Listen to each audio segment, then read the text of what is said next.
नमस्कार, आप सभी का स्वागत है। मैं हूं आपके साथ शुभेंदु सिंह।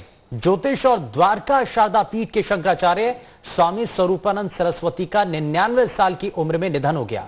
उन्होंने नरसिंहपुर के ज्योतिश्वर स्थित परमहंसी गंगा आश्रम में दोपहर 3:30 बजे अंतिम सांस ली। वो लंबे समय से बीमार चल रहे थे। शंकराचार्य स्वामी स्वरूपानंद सरस्वती जी के निधन पर देश भर में शोक की लहर है। सोमवार शाम 5 बजे उन्हें आश्रम में ही समाधि दी जाएगी। आपको बताएं कि स्वामी स्वरूपानंद सरस्वती ने राम मंदिर निर्माण के लिए एक लंबी कानूनी लड़ाई लड़ी थी और इस दौरान कई ट्वीट भी सामने आए हैं।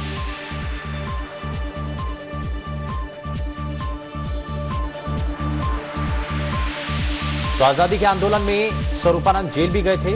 एक लंबा संघर्ष रहा और भारत की आजादी के समय भी उन्होंने एक लंबा संघर्ष किया। ऐसे में उन्होंने कई बार उनको जेल भी जाना पड़ा, जेल में उनको रहना भी पड़ा, लेकिन धर्म की पताका बुलंद रहे। इसको लेकर के वो लगातार प्रयासरत रहे और देश भर के अलग अलग हिस्सों में उन्होंने भ्रमण किया। साथ ही काशी में भी गए। कई महापुरुषों से उन्होंने मुलाकात की और 1981 में उनको शंकराचार्य की उपाधि भी मिली थी। स्वरूपानंद सरस्वती द्वारका और क्योंकि पीठाधीश्वर रहे हैं, स्वामी जी के निधन पर देश भर में अब शोक की लहर है। शंकराचार्य स्वामी स्वरूपानंद सरस्वती का निधन हुआ तो ऐसे में पूर्व मुख्यमंत्री और कांग्रेस पार्टी के वरिष्ठ नेता दिग्विजय सिंह की तरफ से ट्वीट किया गया। उन्होंने कहा कि हमारे पूरे पूज्य गुरुदेव जगत गुरु शंकराचार्य स्वामी स्वरूपानंद सरस्वती जी महाराज के देवलोक गमन की खबर से मेरे लिए बेहद आघात जैसी है। और इस दौरान उन्होंने कहा कि वो मेरे मार्गदर्शक तो थे ही, मेरे बहुत बड़े शुभ चिंतक भी थे।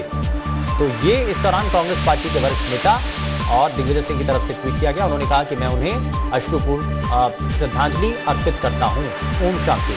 तो ये इस दौरान ट्वीट किया गया और भारतीय जनता पार्टी के प्रदेश अध्यक्ष वीडी शर्मा की तरफ से भी दरअसल ट्वीट किया गया। उन्होंने कहा कि ज्योतिर्मठ और शारदा पीठ के शंकराचार्य पूज्य स्वामी स्वरूपानंद सरस्वती जी के देवलोक गमन का दुखद समाचार मिला है और उनका अवसान धर्म जगत के लिए एक बड़ी क्षति के तौर पर है।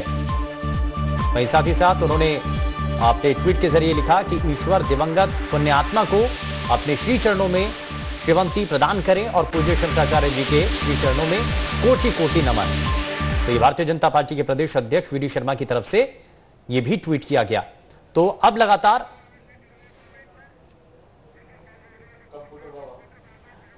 धर्मगुरु कंप्यूटर बाबा हमारे साथ जुड़ चुके हैं। सर, बहुत स्वागत है आपका कार्यक्रम में। लेकिन सबसे बड़ा सवाल, क्योंकि धर्म की पताका को बुलंद रखने के लिए और लंबा संघर्ष शंकराचार्य जी का रहा, तो ऐसे में आप इस पूरे सफर को किस तरीके से देखते हैं? बेहद ये अपूर्णीय क्षति है, लेकिन आप इस पर क्या कहना चाह रहे हैं?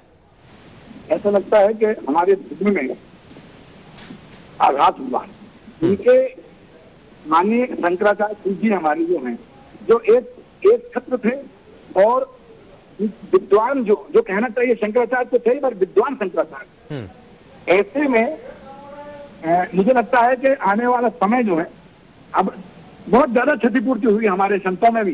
साधु संत बड़े दुखित हो गए इस बात में कि शंकराचार्य जैसे हम लोगों ने, ऐसा लगता है कि आज हरी दोपहरी में अंधकार हो गया, ऐसा पूरा संत समाज एकदम क्षुब्ध हो गया है और बड़ा दुखित है।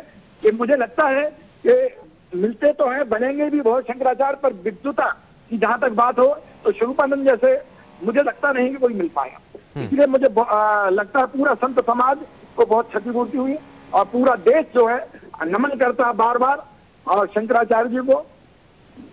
बिल्कुल, और संत समाज ही नहीं बल्कि पूरे देश और उनके जो शिष्य, उनके अनुयायी पूरी दुनिया भर के अंदर फैले हुए थे, उनके लिए ये बेहद अपूर्ण क्षति है और बेहद दुखद ये पल है। लेकिन बाबा जी, आपका क्या उनसे कोई ऐसा संपर्क रहा हो या आपकी उनसे बातचीत हुई हो, कभी उनसे मुलाकात हुई हो, भेंट हुई हो, उस दौरान का कोई वाकया अगर आपको याद हो? हाँ, नहीं, हम लोगों का जाना आना रहता रहा।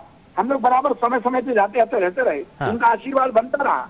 और जब नर्मदा का काम मिला, मुझे कमलनाथ जी ने नर्मदा आयोग का मुझे अध्यक्ष बनाया, तो मैंने महाराज श्री से आशीर्वाद लिया। उन्होंने कहा, महाराज नर्मदा को, नदियों को ईमानदारी निष्ठा से काम करना तो बहुत ऊंचाइयां पाओगे, और उसी को लेकर के मैं चलता हूँ।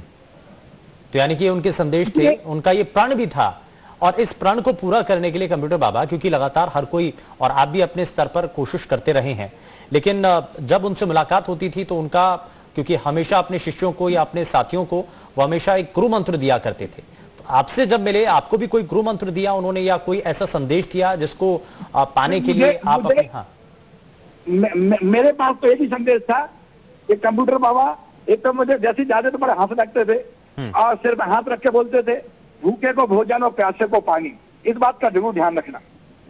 इसलिए मैं उस बात को बरूबर ध्यान रखूंगा, उनके न रहने से उस बात का विशेष ध्यान रख करके, ठीक है, और संतों के बीच में इस बात को रखता रहूंगा। चलिए, बहुत शुक्रिया कंप्यूटर बाबा, आप जुड़े हमारे साथ। तो जिस तरीके से स्वरूपानंद सरस्वती शंकराचार्य अब 99 साल की उम्र में उनका निधन हुआ, एक लंबे समय से बीमारी से ग्रसित थे, लंबी यात्रा नहीं कर पा रहे थे, ये एक अपूर्व क्षति के तौर पर पूरे संत समाज, देश भर के लोगों के लिए।